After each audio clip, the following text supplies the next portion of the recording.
Bienvenidos una vez más a El Comentario, un programa realizado por Agustín Sancho Cubero. Este programa está disponible en YouTube y en las principales plataformas de podcasts. No te olvides de suscribirte, es gratis. A continuación empezamos el programa. Bienvenida o bienvenido a esta inmersión que hacemos hoy. Vamos a tocar un tema delicado, la verdad, pero fundamental. Nos basamos en un análisis que se titula Infantilización de la discapacidad, violencia disfrazada de ternura. Ya el punto de partida es potente. Plantea algo que, incomoda un poco mirar de frente. Dice que tratar a las personas adultas con discapacidad como si fueran niños, pues que no es cariño, que es una forma de opresión, muy metida en el día a día, muy normalizada. Lo llama eso, violencia disfrazada de ternura. Así que hoy queremos, desgranar un poco esto, entender qué es exactamente esta infantilización, cómo la vemos, cómo se nota en lo cotidiano, por qué hace daño y sobre todo por qué hay que empezar a verla y a pararla. Entramos en materia. Venga. Para empezar, a ver, ¿cómo se ve esto en el día a día? El texto da ejemplos muy claros, ¿no? Gente reconocerá, lamentablemente. O ese tono de voz, ¿sabes? Exageradamente dulce, agudo, como si le hablaras a un bebé. O los aplausos por cosas básicas, ¿no? Por hacer algo que para cualquier otro adulto sería, normal. Exacto. Al final es como reducir a personas adultas, con su vida, sus deseos, sus capacidades, a ese papel de niño eterno. Justo. Y lo que a mí me parece más llamativo, y el análisis lo recalca mucho, es la contradicción tan bestia que hay ahí. Porque por un lado, no paramos de hablar de inclusión, de integrar. Sí, está en todas partes esa palabra. Pero luego, en la práctica, con estas actitudes, lo que se aplica es, el texto lo llama segregación emocional. Es como aislar a la persona, meterla en una burbuja de supuesta ternura que en realidad la saca del mundo adulto. Es una dualidad muy fuerte. Se habla de empatía, pero lo que se ejerce es control, dices. Totalmente. Se vende como empatía, pero se impone control sobre sus decisiones, sobre su vida, sobre su cuerpo incluso. Se aparenta respeto, sí, pero en el fondo se está negando su autonomía más básica, su capacidad de decidir. El análisis es muy claro en esto. Tratar a un adulto como a un niño, da igual su condición, no es ternura de verdad, es violencia simbólica. Sutil si quieres, pero hace daño. Ataca la identidad, la libertad, la dignidad. Y claro, el peligro, como sugiere el texto, es que esto se normaliza porque viene como envuelto para regalo, ¿no? Con la etiqueta de buenas intenciones. Justo. Esa es la coartada perfecta. ¿Cómo va a ser malo si lo hago con todo mi cariño? ¿Cómo voy a oprimir si solo quiero proteger? Y ese es el mecanismo que hace que esta violencia siga y siga, sin que casi nadie diga nada. Se justifica anular a la persona con un manto de afecto, malentendido, y así es muy difícil verlo como el problema que es. Aquí es donde la cosa se pone seria de verdad. ¿Cuáles son las consecuencias ya prácticas, tangibles, de negar esa adultez? Porque no es solo que te siente mal o te moleste. El análisis da una lista que da escalofríos por lo básica que es para cualquier otro ciudadano. Efectivamente, no es una cosa menor ni solo simbólica. Las consecuencias son devastadoras y muy concretas. Hablamos de negar derechos fundamentales, cosas que tú y yo damos por sentadas. Como por ejemplo. Pues el derecho a votar, a participar en política, el derecho a casarte, a tener pareja libremente, a decidir qué estudias o dónde trabajas, a vivir solo si quieres y puedes, incluso algo tan básico como poder decir sí o no sobre cosas de tu propia vida, ¿sabes? Desde un tratamiento médico hasta con quién quieres salir esta tarde. Y el lenguaje. El lenguaje juega un papel fundamental aquí, ¿verdad? El texto menciona cómo se les limita el vocabulario que se usa, como si no pudieran entender ciertas cosas. Total. Cómo se les oculta información del mundo, la realidad a veces dura, como para mantenerlos en una burbuja. Y lo de los diminutivos constantes. Sí. El lenguaje es una herramienta potentísima en esta dinámica. Usar diminutivos todo el rato. Cariñito, cosita. Hablarles en tercera persona estando delante. ¿Qué quiere el niño? Simplificar todo hasta el extremo. Todo eso manda el mensaje de que no son interlocutores válidos, de que no están a la altura de una conversación adulta. El ejemplo que da el texto es muy gráfico, el del adulto en silla de ruedas al que alguien le llama campeón o papillo. O le dice al acompañante, ¡qué majo es tu niño! Sí, es tremendo. Revela esa mirada que, automáticamente le quita la adultez. Lo reduce a a niño o, como mucho, a objeto de lástima o de esa admiración superficial y un poco tonta. Si ampliamos un poco la mirada, el análisis sugiere que esto no es solo, digamos, mala suerte de encontrarte con gente así, que funciona como una herramienta de control social. Muy eficaz, además. ¿Cómo opera eso? Pues opera de una forma muy lógica en su perversión. Si tratas a alguien como si fuera menor, estás diciendo implícitamente que es incompetente, que no tiene capacidad para tomar decisiones importantes. Claro. Y si partes de que es incompetente, ¿para qué le vas a preguntar? ¿Para qué le vas a dar derechos plenos si crees que no vas a saber usarlos? No se le escucha, de verdad, sus deseos, sus necesidades. Quedan por debajo de lo que otros deciden por su bien. Se le silencia. Y como dice el texto, muchas veces ese silencio viene con una sonrisa empalagosa o una palmadita condescendiente. Y se les convierte en otra cosa, ¿no? En símbolos. Exacto. Se les quita su individualidad, su complejidad. Y se les convierte en, bueno, a veces se dice objetos de inspiración barata. Esas historias virales de superación que en realidad solo muestran a alguien viviendo una vida normal. Ya veo. O sea, se les usa como símbolos para campañas, pero sin darles voz real, ni en las campañas ni en las políticas que les afectan. Se les niega al final ser sujetos políticos, ciudadanos y ciudadanas con agencia, capaces de ser protas de sus vidas y de participar en la sociedad con voz propia, no con la voz que otros les ponen. El análisis también apunta a factores externos que alimentan esto.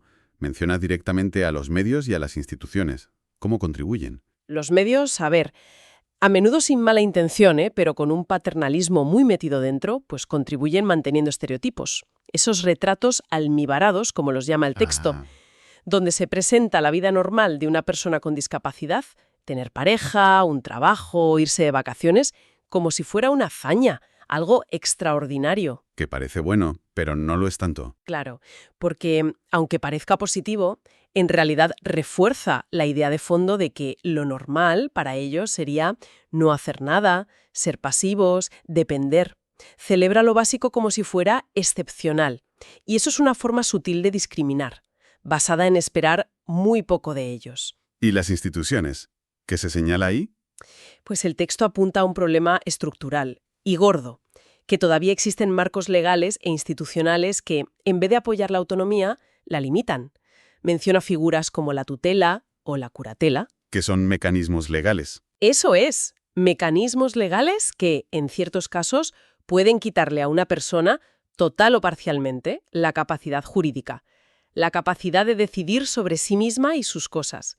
Aunque ahora se está intentando cambiar eso por modelos de apoyo, la realidad es que aún existen y reflejan esa mentalidad de que hay adultos que necesitan ser gestionados por otros en lugar de recibir los apoyos para gestionar su propia vida. Entiendo. O sea, en lugar de adaptar el sistema para que dé apoyos flexibles, se sigue esperando que la persona se adapte, o si no puede, pues se le quita la capacidad de decidir. Acompañar esa decisión, respetando lo que prefiera, su voluntad. Y claro, esto fomenta la dependencia, no la autonomía. Es un círculo vicioso. El sistema no da apoyos, la persona no puede ser autónoma del todo y eso refuerza la idea de que no es capaz. Y así se justifica no dar apoyos y seguir controlando. Y quizá uno de los puntos más dolorosos que toca el análisis es que esto pasa mucho en el círculo más cercano.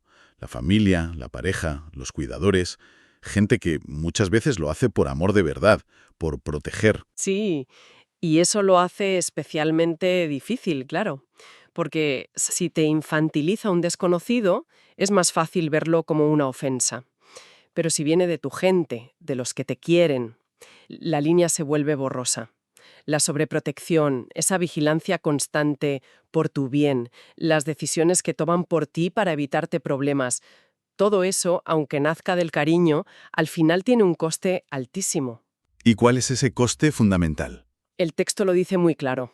Se les roba algo esencial para ser adulto, la posibilidad de equivocarse, el derecho a tomar tus propias decisiones aunque luego salgan mal, el derecho a probar, a arriesgarte, a aprender de los fallos. Eso que dices de negar el derecho a equivocarse es una idea muy potente, porque aprender de los errores es clave en la vida adulta, ¿no?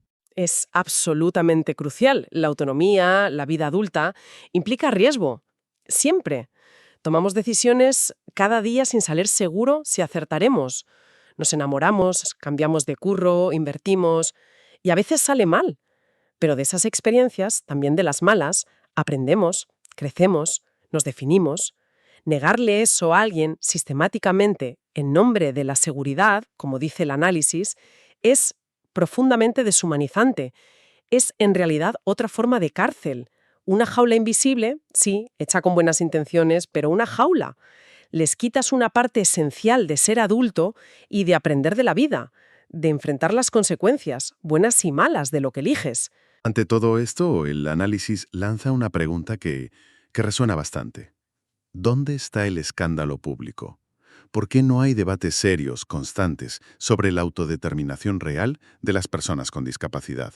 ¿Por qué como sociedad nos tragamos tan fácil esta mezcla de lástima y supuesta ternura para justificar lo que, según esto, es opresión? Choca pensar que todavía parezca normal que un adulto con discapacidad tenga que pelear por decidir dónde vive o con quién. Después de darle vueltas a todo esto, ¿qué implica? ¿Cómo deberíamos cambiar nuestra mirada? Implica sobre todo que necesitamos un cambio de mentalidad. Pero ya, un cambio individual y colectivo, social, estructural. El análisis lo dice muy claro. Hay que dejar de tratar a las personas adultas con discapacidad como si fueran niños eternos, porque sencillamente no lo son. Son personas adultas, con la misma complejidad, riqueza y, sí, contradicciones que cualquier otra. Y eso supone reconocer toda su dimensión humana, entiendo. Exactamente. Reconocer que tienen deseos propios, opiniones formadas, que pueden gustarnos o no, miedos, pasiones, necesidades de todo tipo, afectivas, sexuales, políticas, económicas, espirituales. Tienen derecho a decidir por sí mismas sobre todo eso. Y ese derecho a decidir incluye sí o sí el derecho a equivocarse, a tomar decisiones que otros veamos como imprudentes o un error. Nadie tiene una vida perfecta, ni acierta siempre. Y también el derecho a expresarse, a no estar de acuerdo. Por supuesto, tienen derecho a hablar, a alzar la voz, a quejarse, a mostrar enfado o frustración si hace falta, a exigir sus derechos. Tienen derecho a decir basta. Basta a un sistema, a unas actitudes, a unas miradas que, como dice el texto, los encierran con cadenas invisibles, hechas de palabras dulces y abrazos condescendientes. La clave, insiste el análisis, no está en la discapacidad en sí, está en la actitud social paternalista y capacitista que la rodea, que la ve como una tragedia o una falta que define a la persona entera.